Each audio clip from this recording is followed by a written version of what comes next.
Pen name था, उपनाम यही मुनव्वर आतिश था।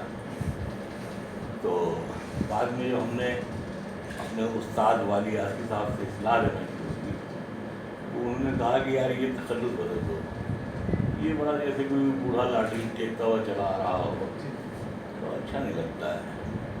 तो हमने कहा कि आप बताइए। कहने लगे कि वो तुम्हारे वालिद के नाम के साथ राना लगता है, अनवर राना, तो तुम सीधा सीधा नाम रखो मुनव्वर राना। तो इस तरह से मुनव्वर राना हो गए, बहुत ही सहजता और सरलता के साथ। तो इससे ये भी अंदाज़ा लगता है हमारे मिजाज का कि लोग अपनी बात बेटर रहना चाहते हैं, लेकिन हम अगर आपने कोई अच्छा सजेशन दिया तो हमने उसको एक्सेप्ट किया कि नहीं ठीक। तो हाँ, मतलब आपके चाचा जान, हाँ, बुआ जी चली गई, दादी चली गई। दादा। तो उस 2 वर्ष के जो बालक था मुनव्वर, उसके जहन में क्या यादें हैं अपनी दादी को लेकर, जो बड़ा उसे प्यार करती थी और उनको जाना हुआ वहाँ से? हाँ, पहली बार ये बात समझ में आई कि ये मुहावरा गलत है कि असल से ज़्यादा सूद प्यारा होता है। इसलिए कि दादी हमको बहुत चाहती थी, लेकिन हमें छोड़ के चली गई। तो वो समझिए दादी हमारी गई थी 59 में। उस वक्त हम 52 की मेरी पैदाइश थी, 7 साल से रहे।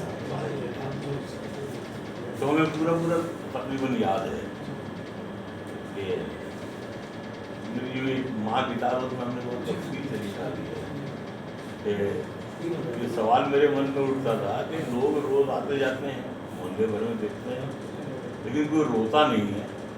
लेकिन जब कोई पाकिस्तान जाता है तो पूरा मोहल्ला, पूरा गांव, पूरा जितना इलाका है, सब हिंदू मुसलमान सब मिलकर रोना शुरू कर देते हैं। बाद में मालूम हुआ कि वहाँ जाने का मतलब ये है कि हम हिंदुस्तान में छोड़ दिया है। लेकिन हमारे पिताजी जो थे वो दिल्ली से, उन्होंने कहा कि नहीं हम नहीं जाएंगे। उनसे कहा भी गया कि आप तुम यहाँ क्या करोगे?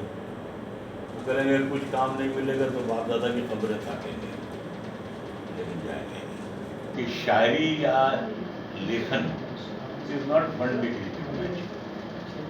हमारी नई नस्ल जो है वो चराग दिलाने की आदि नहीं, वो बटन दबा के पीछे चला गया, तो उसके लिए इंतज़ार करना पड़ता है। तो ऐसा नहीं है कि जब गालिब के बाद शायरी ख़त्म नहीं हुई, तुलसी और कबीर के बाद शायरी ख़त्म नहीं हुई, तो इसका मतलब है कि हमारे पास भी शायरी और मुमकिन है हमसे अच्छे लोग आए, तादादम लोग आए। हम तो आशावादी हैं। बदलाव सर किस तरह के आज आए हैं थोड़े बहुत, जैसे लिखने वालों में? हाँ, लिखने के उस सेंस में, या फिर लोग पसंद करने के अगर कहीं बात करें। देखिए, अभी साहित्य जो है, दुनिया का हर साहित्य है, उसकी जंग है सोशल मीडिया से। कलम का कागज को चूमना एक इबादत है, जिससे आंखों की रोशनी भी होती है, उससे और खुशबू आती है। नई नस्ल को ये बात नहीं मालूम है कि जब हम अपने पूर्वजों का कुछ हमें मिल जाता है, हम सुनते हैं तो हमारी उम्र बढ़ जाती है, हम उसे चूमते हैं तो हमारी आंखों की रोशनी बढ़ जाती है, हम उसे पढ़ते हैं तो हमारी याददाश्त मेमोरी बढ़ जाती है। तो ये एक अफसोस की बात है कि सोशल मीडिया का सबसे ज़्यादा खराब असर हिंदुस्तान पर पड़ा है कि कागज और कलम का काम कम होता जा रहा है, क्योंकि साहित्य के लिए हर ज़माने में कागज और कलम की जरूरत पड़ेगी। वरना जाहिर बात है ये चीज़ें इंसान ने नहीं बनाई है, भगवान ने इंसान को पैदा किया है, तो इसका मतलब भगवान ने ही उसके मन में डाला कि तुम ये बनाओ। तो भगवान ने भी पत्ते पर लिखने की तौफीक दी नहीं होती, उसी ज़माने में सोशल मीडिया आ गया होता। तो नई नस्ल को ये समझना चाहिए कि अगर हम अपने संस्कारों से पूछते हैं तो इसका मतलब कहीं से हम पढ़ रहे हैं। ये हम हिंदुस्तानियों के लिए बहुत इम्तिहान की जगह है, क्योंकि हम हिंदुस्तानी अपने संस्कारों के साथ जिंदा रहने वाले हैं। अमेरिका के पास सब कुछ है, लेकिन उनके पास खुदा नहीं है, भगवान नहीं है। वो उसकी तलाश में मारे फिरते हैं, कभी हिप्पी बन बनाते हैं, मंदिरों में घूमते हैं, मस्जिदों में घूमते हैं, हरम जाते हैं, वहाँ घूमते हैं, उनको एक खुदा की जरूरत है। हम हिंदुस्तानियों को ऊपर वाले की शुक्र करना चाहिए कि उसने हमें पूजने के लिए, इबादत करने के लिए भगवान दे रखा है। फौरन पैदा होते ही और नस्ल का ऑर्डर दे दिया गया। तो अब अगर देश पे मुसीबत आएगी तो तुम अपने बेटे को कसम कैसे दोगी कि मैं तुम्हें अपने दूध की कसम देती हैं, जाओ और भारत की जान बचाओ। तुमको कहना पड़ेगा जाओ मैं तुम्हें नस्ले के दूध की कसम देता हूँ, लेकिन जाएगा ही नहीं। ये होता कि हर बुजुर्ग में आप अपना बाप ढूंढते हैं, हर बुजुर्ग में आप अपनी माँ ढूंढते हैं। उस उम्र की कोई औरत दिखाई देती है आपको, नहीं अम्मा की माँ, तो वो फौरन कहती है अगर हमारा भैया होगा तो इतना ही बड़ा होगा। तो मेरा कहने वाला यही कि नए लिखने वालों से कि वो ज़्यादा भरोसा न करें ये सोशल मीडिया। सोशल मीडिया जो है ये सतवासे की औलाद है, और हमारे मुल्क में तो गुरु की परंपरा ऐसी है कि एकलव्य ने अंगूठा काट के दे दिया था। तो अभी क्या है, ख़ास तौर से हमारे यहाँ लोग किसी से इस्लाह नहीं देते हैं, मशवरा नहीं करते हैं, जो उल्टा सीधा लिखते हैं। अब आपने एक विजय संकलन लिखा मुहाजिरनामा, अब रायबरेली से कलकत्ते चले गए घर के साथ, वहाँ व्यापार हुआ, क्या मतलब ऐसा क्या रहा कि जो मुहाजिर वाली बात वहाँ पे साथ ऐसे पेश आई कि हाँ। वो प्रेम जो आपका बरसों से उस परिवार के साथ भी रहा, और वो पीड़ा जो विभाजन वाली थी वो उसमें अभिव्यक्त हुई। जी। देखिए मुहाजिरनामा मैं पहली बार मैं 90 में गया था पाकिस्तान, तो वहाँ जाके मज़ा आया। मज़ा इसलिए आया कि सब एक ही जैसे हैं, कहानियाँ भी वैसी ही बनते हैं जैसे हम बनते हैं, लड़ाइयाँ भी वैसे ही करते हैं, कपड़े भी वैसे ही पहनते हैं, बोलना करना भी, तो मिल खुश भी होते हैं। लेकिन जो हमारी जो राजनीति है, सियासत है, ये थोड़ा इसके बाद मैं बहुत बार रह गया, तो मैंने ये देखा कि जो मुहाजिर हैं इधर से गए हुए हैं तो जोश में चले हुए हैं वहाँ, लेकिन वहाँ सिर्फ पछताते रहते हैं। अच्छा होता क्या है कि जैसे आप हैं, आई डोंट नो आप कहाँ के रहने वाले हैं, आप बहुत बड़ी हाइट पे कहीं पहुँच जाए, मुहाजिर का मतलब पाकिस्तानी नहीं होता। मुहाजिर का मतलब वो है, वो चिड़िया भी है जिसे अपना घोंसला छोड़ना पड़ा, वो लड़की भी है जिसको दूसरी दहलीज पर जाना पड़ा, वो आदमी भी है जो अपने गांव से दिल्ली उठ करके आ गया, तो पूरी ज़िंदगी उसको याद करता रहता है। तो वहाँ जाने का मतलब ये है कि वो उसको रिकॉल भी नहीं कर सकता है। तो जब मैं 2006, 2007, 2008 में गया तो ऐसे बहुत वालों के अलवर के आसपास का है, यहाँ का है, तो वो सब अलवरी उसको घेरते थे जो उधर के हो। अब वो पूछते थे कि भैया वो पीपल वाली मिठाई की दुकान ठीक है, और वो ठीक है, और ये ठीक है, और वो गुरु जी के लड़के थे ऐसा तो पढ़ाते थे, वो खुश होते हैं अपने आप। तो जैसे ही किसी को मालूम होता है कि हम रायबरेली से आए हैं या वो इलाहाबाद से आए हैं, तो सब इलाहाबादी बुढ़े बिल्कुल मतलब पकड़ा करके लाए गए, उनके बेटों से कहा होगा कि हम चलेंगे तो बात करें। तो एक तरह से दे बिकम साइकी, चले तो गए जोश में, अब वापसी का तो कोई रास्ता नहीं था,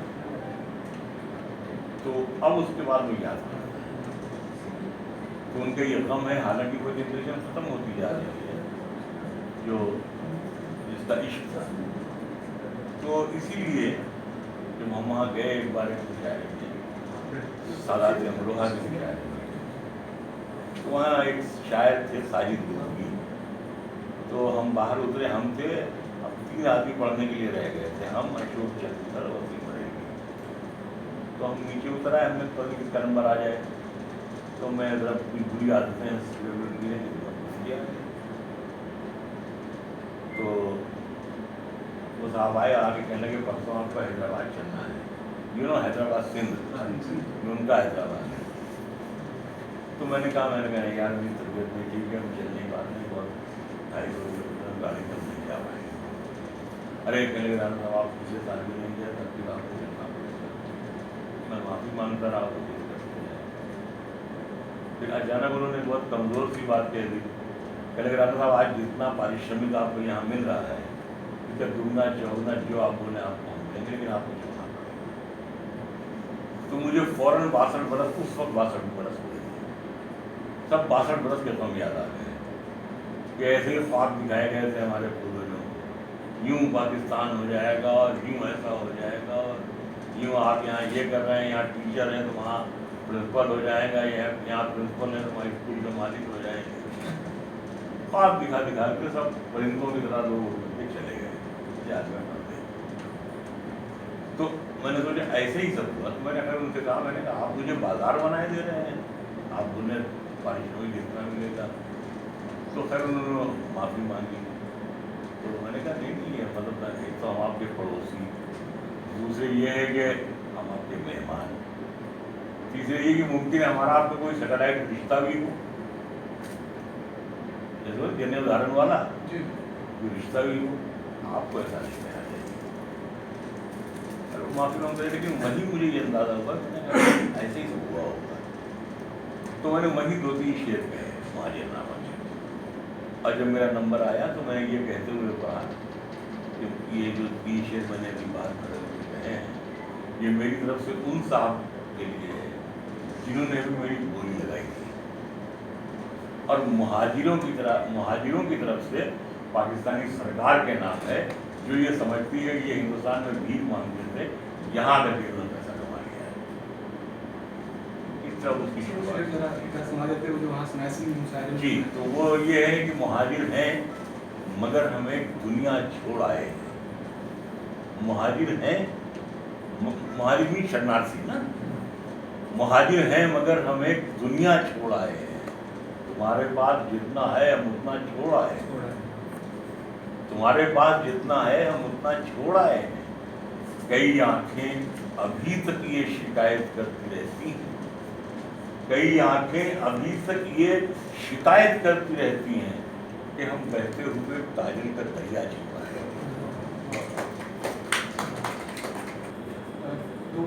वहाँ पर इस पर बहुत कई बार बहस भी हुई।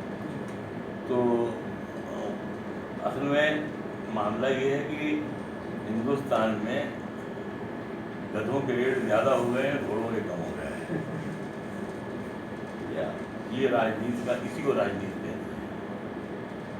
तो मैंने ये तो जब मैं वहाँ गया, मैंने ज्वाइन किया, तो ऑफिशियली जो सदर होता है, प्रेसिडेंट, वो मुख्यमंत्री होता है बाईलास के मुताबिक। तो वो कुर्सी मुझे दी गई थी एज ए कैबिनेट मिनिस्टर भी, कि ये इस पर मुख्यमंत्री बैठते हैं, मुख्यमंत्री की कुर्सी आपको दी जा रही है। लेकिन वो उस कुर्सी पर बैठा नहीं, मैं उसके बराबर में मैंने एक चेयर डाली, मैं उस पर बैठता था। जब मुझसे मीडिया ने पूछा कि साहब ये कुर्सी छोड़ करके आप यहाँ बैठे हुए हैं, तो हमने कहा ये कुर्सी बेसिकली मुख्यमंत्री की है। 1950 बरस से जिस कुर्सी ने अपने मालिक का मुंह न देखा हो, उस कुर्सी पर बैठ करके हम उर्दू की कोई खिदमत नहीं करते। ये फैक्ट भी है कि हमारा शायद नेचर ही ऐसा हो। नतीजे के तौर पर साहित्य अकेडमी अवार्ड वापस कर दिया, उसके लिए भी हंगामा है। जब प्रधानमंत्री ने मिलने के लिए बुलाया तो मैं नहीं गया। मैंने कहा कि नहीं, और लोगों को बुलाइए, हमसे ज़्यादा पढ़े लिखे लोग हैं, हमसे ज़्यादा अच्छे लोगों ने डिज़ाइन किया है। फिर 10 लोगों को बुलाई तो हमको भी नहीं, मैं नहीं गया मिलने के लिए। तो कुछ होगी मुनव्वर में, यकीनन कुछ न कुछ तो खूबियाँ होंगी। ये दुनिया यूँ ही उस पागल की दीवानी नहीं होगी। राणा साहब, वर्ष 2014 की बात चली है। वर्ष 2014 में उर्दू साहित्य के लिए आपको साहित्य अकादमी पुरस्कार सम्मानित किया गया था। बाद में आपने जिस साल मिला था उसी साल वापस कर दिया। आपने उसको वापस किया था। नहीं, उसी 2 महीने में वापस कर दिया। मैं उसी सवाल पे आ रहा हूँ। हाँ। आपको पुरस्कार मिला और आपने बाद में उसको वापस कर दिया। जी। फिर 2015 में एक टीवी चैनल पर लाइव शो चल रहा था जिसमें आपने पूरे देश के सामने अपना दुख व्यक्त किया। एक रोते हुए आप लोग इतने भावुक हो गए थे कि आपको रोना पड़ गया उस समय। हाँ। तो आपने जब पुरस्कार वापस किया उस समय आपने ये नहीं सोचा कि मुझे इन सवालों का भी जवाब देना पड़ेगा किन सवालों? जो आपने फेस किए? आपकी इतनी आलोचना हुई पूरे देश में कि आपने एक इतने बड़े शख्स ने पुरस्कार वापस किया। किसको? सरकार को वापस किया था आपने पुरस्कार। क्या पुरस्कार वापस करना का माँ की गाली है? क्या पुरस्कार वापस करना कोई बुराई है? क्या एहतजाज करना कोई बुराई है? आवाज़ उठाना कोई बुराई है? क्या हम भारत के पहले आदमी हैं? हमसे पहले हर ज़माने में वापस हुए हैं। तो क्या आपने क्या उन लोगों को देख के वो पुरस्कार वापस किया था या इसकी कोई और कोई वजह थी? नहीं, मैं पहले ये पूछना चाहता हूँ आपसे जी कि ये तो एक परंपरा है। जी। अगर आप एहतजाज करना चाहते हैं तो जो आपके पास में है वो जैसे एहतजाज और जंग एक चीज़। आज अगर हिंदुस्तान पाकिस्तान में जंग शुरू हो जाए तो ये असलाह खरीदने तो नहीं जाएंगे, जो इनके पास होगा उसी से लड़ेंगे। तो उसी तरीके से हम लोगों के पास यही असलाह होता है कि कभी कोई सम्मान दे दिया गया, कभी दे दिया गया तो वही वापस कर देते हैं। इससे ज़्यादा हमारी कोई हैसियत नहीं है जी। न मदद करने की न वापस करने की। दूसरा सवाल मेरा ये है सर कि आपने एक बार ये कहा कि जो भी हिंदुस्तानी पाकिस्तान जाता है, मतलब किसी का कोई भी यहाँ रिश्तेदार जो रहता है पाकिस्तानी का, जब अपने मुल्क वापस जाता है तो यहाँ की कुछ ऐसी बातों को वहाँ याद करके रोता है। कुछ ऐसे को उदाहरण बताएंगे कि जो उनको हिंदुस्तान की याद सताती है वहाँ पर जाकर? एक जगह है बुलंदशहर, जी यहाँ एक कस्बा है, मुझे नाम याद है। 3-4 बरस पहले की बात है कि कोई साहब वहाँ से आए थे पाकिस्तान में, बुढ़े होंगे, लट्ठा मार का ऊपर 80-80 साल के। तो उन्होंने किसी साहब को पकड़ा और पकड़ के कहने लगे कि यार मैं पैर ऐसे रखता, फोटो मत लीजिएगा, तो यार मैं घुटने खुले हुए हैं इसलिए वही पहने रहता हूँ। तो उन्होंने किसी से रिक्वेस्ट की कि वो वहाँ उसके रहने वाले थे, तो कहने हम अपनी हवेली देखना चाहते हैं। तो वो हवेली किसी जाट ने खरीद ली होगी बाद में, वहाँ पर रहते थे वो लोग। तो अब ये वहाँ बहुत उन्होंने पैसा कमा लिया होगा, बड़े आदमी हो गए उनके भी। फिर धीरे जैसे आपसे उन्होंने कहा आपने जाके उन लोगों से बात की, वे देखना चाहते हैं सर। वो गए, उन्होंने हवेली देखी, उन्होंने बचपन गुजरा था। तो एक खंभा था, उससे लिपट के वो घंटों रोते रहे बहुत। तो उन्होंने बताया कि ये जो खंभा है ये एक सिंबॉलिक खंभा है कि जब हम घर में नाराज हो जाते थे तो इसको पकड़ के रोते थे, खुश होते थे तो इससे लिपट करके अपना खुशी का इजहार करते थे। अब आज ये खंभा हम देख रहे हैं कुछ बरसात, तो खैर बहरहाल सब लोगों ने खातिर वातिर की। फिर उन्होंने जो साहब ले गए थे उनको, तो उनसे कहा कि घर की हालत खस्ता थी, तो उन्होंने कहा कि हम चाहते हैं कुछ हम कंट्रीब्यूट करके ये घर बन जाए थोड़ा।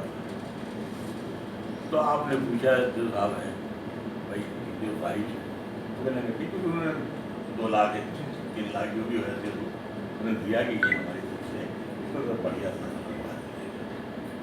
सब हिलने लगी, सब खंभे में। इसके चलते चलते उन्होंने मतलब आप साथ में थे तो आपसे उन्होंने कहा कि मेरी इजाज़त दें तो उसमें भी एक लखोरी ले लें,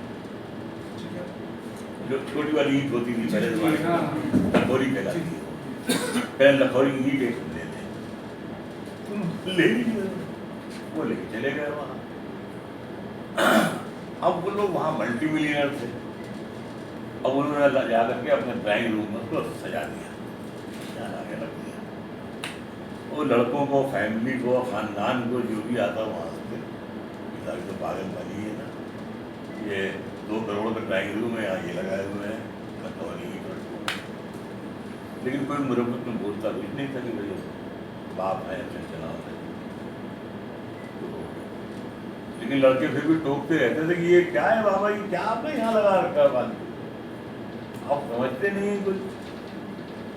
कहते नहीं ये तो यहीं रहेगा, इसको निकालोगे तो हम भी बात ले जाएंगे। जब वो मरने लगे उनका दम नहीं निकल रहा था, तो घर के लोग आए थे, माफ़ कर दीजिए, होता नहीं है कि कोई बात है कोई कुछ है।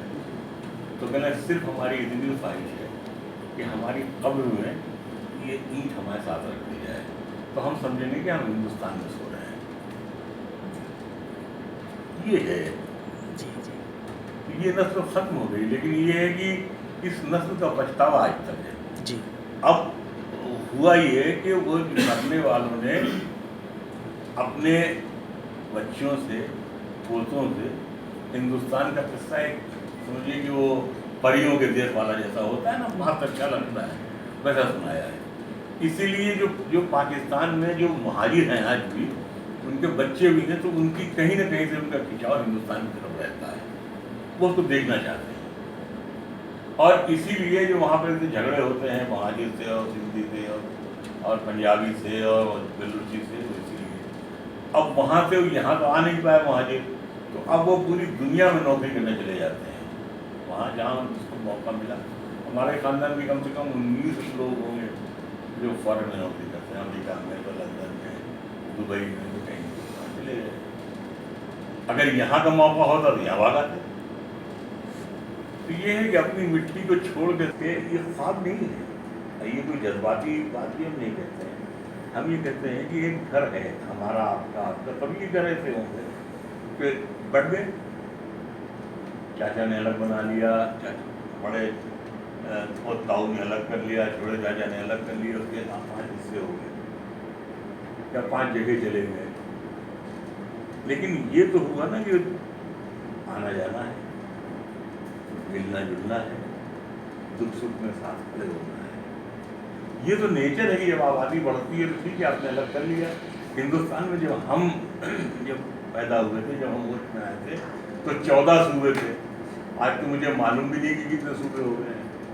तो ठीक है, दुनिया बड़ी हो रही है, तो सिर्फ एक मुआहदा होना ये चाहिए कि हिंदुस्तान, पाकिस्तान, बांग्लादेश ये 25 साल तक आपस में जंग नहीं करेंगे और 25 साल तक असलाह भी नहीं खरीदेंगे।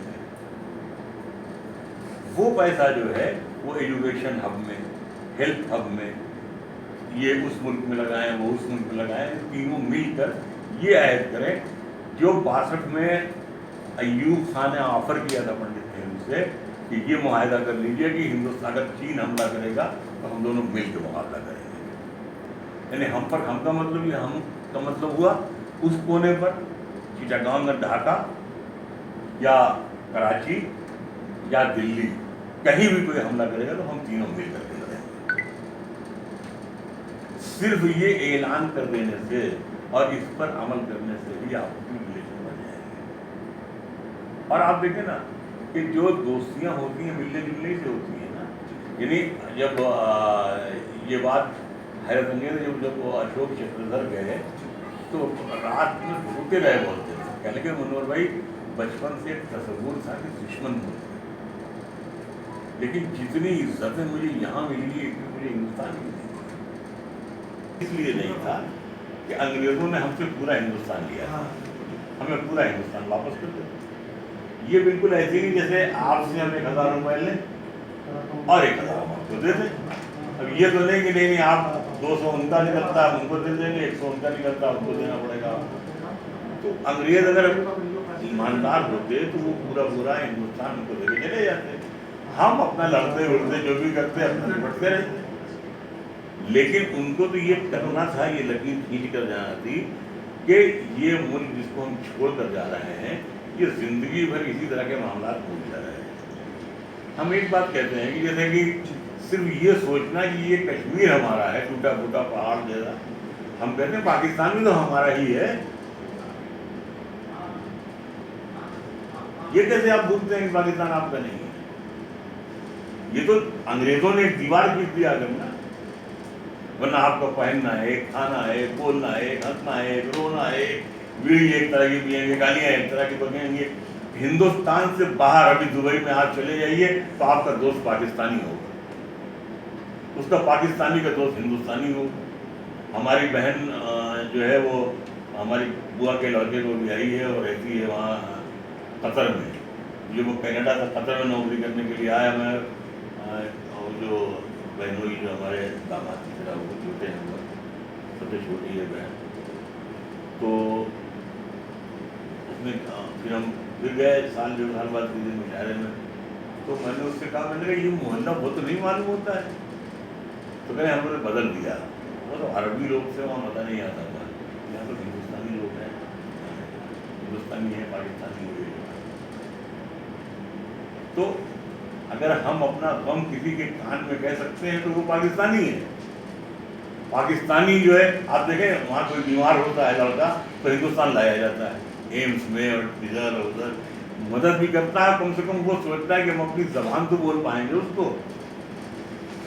कबीले वो कबीले जंग और सब उसमें हंगामों में रहते हैं, एजुकेशन वहाँ बिल्कुल है ही नहीं। तो अब नतीजे के तौर पर जहाँ गरीबी होती है वहाँ क्राइम पनपता है। आतंक कोई ऐसे नहीं निकल आता है, हाँ? आतंक दाढ़ी का नाम नहीं है, आतंक टोपी का नाम नहीं है, आतंक गरीबी का नाम है, परेशानी का नाम है, हाँ? दुख का नाम है, तकलीफ का नाम है, बचाव का नाम है। ये जो चंबल में जो डाकू हो जाते थे, तो ये डाकू होते नहीं थे, ये किसी मजबूरी में, किसी अत्याचार में, किसी जुल्म में चंबल की घाटियों में उतर जाते थे। ये जो नक्सल है, ये भी कोई फैशन में गया, जो ये चंदा वसूलने के लिए नहीं है, इनके भी पहाड़ इनसे छीने गए, इनका नेचर उनसे छीना गया, तो बगावत पर आमादा होते हैं। तो उसी तरह पाकिस्तान में सब राजे महाराजे आज भी जिंदा हैं और सब उनका कब्जा है। अब जो नई आबादी पैदा होती है, ना उसके पास खाने के लिए, ना पहनने के लिए, कभी कोई 35 आगे मार देते हैं, कभी 40 आगे मार देते हैं, तो उनके बचे हुए बच्चे, लड़के और खानदान करेगा क्या?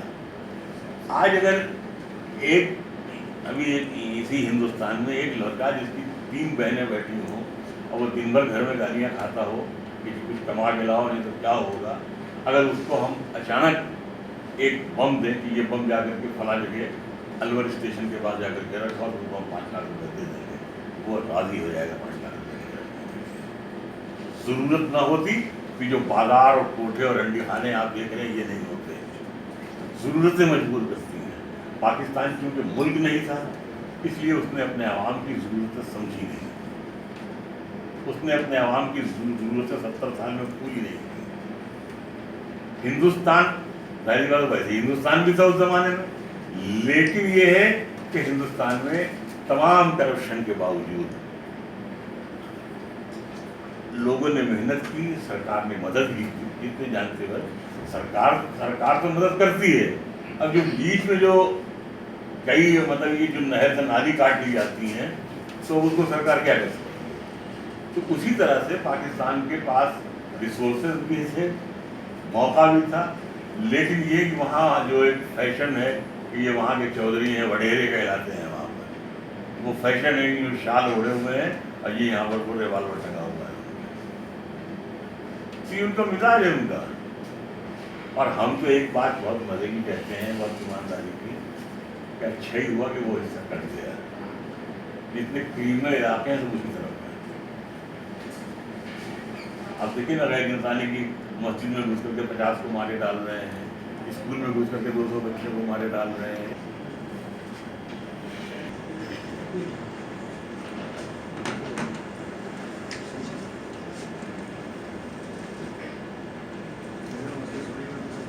अब एक तो ये जैसे हमारे यहाँ से ईमानदारी की बात है, जो मोदी साहब ने जिस तरह से कई जगह कदम उठाए वो सराहनीय थे। और सबसे पहला मेरा ही बयान था जब ये वहाँ उतर गए थे लाहौर, क्योंकि सब पार्टियाँ नाराज़ थी और ये वो, मैंने कहा नहीं, ये जो बड़े भाई का रोल होता है वो बिल्कुल, तो मैंने ये कहा था अपनी कि आपकी अगर बातचीत होती है तो दोनों की अम्माएँ जिंदा हैं, वो भी बैठे हैं उसमें बातचीत में, अगर दोनों की माएँ भी बैठ जाएंगी तो ये सब तय हो जाएगा। क्योंकि मेरा अपना अंदाज़ा ये है कि अगर 47 में नेहरू और जिन्ना की माएँ भी बैठ जाती, शायद देश बढ़ता नहीं। एक शेर उसी ज़माने में हमने कहा था कि कोई सरहद नहीं होती, ये गलियारा नहीं होता, अगर माँ बीच में होती तो बंटवारा नहीं होता। देखिए, जंग तो हल नहीं है मसले का, ये जाहिर सी बात है। और ये बात हिंदुस्तान ज़्यादा अच्छी तरह समझता है, क्योंकि हिंदुस्तान अपने दम पे लड़ता है। पाकिस्तान तो कारतूस मानता है, रूस वाला 4 उधार दे दो, अरब थोड़ा सा भिजवा दो, बहुत गरीबी हो रही है, चीन थोड़ी मदद कर दो, तो उसको तो आसान काम है ना कि जैसे बहुत से इलाकों में मालूम सैलाब आ गया, जो मांगने वाले हैं उनका फायदा हो जाता है, मांगने शुरू कर देते मैं वहाँ से आया। लेकिन हिंदुस्तान के लिए मुश्किल हो जाती है, क्योंकि ये सेल्फ मेड मुल्क है, कहीं मांगने नहीं जाता कि आप चावल दे दो, गेहूँ दे दो, डॉलर दे दो, रियाल दे दो, इसके लिए ज़्यादा मुश्किल होती है। तो समझ इसीलिए मतलब हालांकि हमारे जो हिंदुस्तानी जो नौजवान है वो कहता बस हमला कर दो, बस खत्म कर दो, बस ऐसे हो जाए। नहीं होता है। ये जो 50-52 बरस के लड़के हैं, आदमी है, तो 50 बरस के आदमी ने हिंदुस्तान या पाकिस्तान, उसने जंग सिर्फ टेलीविजन पे पटाखे की तरह देखी है, तो अंदाजा मुझे भी जंग की भयानक होती है। तो इनको आपस में मिलकर रहना चाहिए, कोई ऐसा रास्ता निकाला जाए, और एकदम से ऐसा नहीं होगी कि मतलब ये कि हम आप गले मिल जाएंगे। धीमे धीमे होता है। आप बिजनेस सब स्टार्ट करें, वीज़े में आसानी करें, लोगों को घूमने दें, अन्य सभी की बहरत न करें। कोई पाकिस्तानी वहाँ जाए, यहाँ आए तो परेशान न करें, कोई वहाँ जाए परेशान न करें, वीज़े दे के बुलवाएँ, वीज़े दे के गवर्नमेंट भेजे कि जाओ घूम कराओ, एक दूसरे के कल्चर का ना हो। इसके बाद ढूंढ ही नहीं पाएगी, विजिलेंस भी ढूंढ नहीं पाएगी कि लकीर थी कहाँ, सब मिल जाएगा। अभी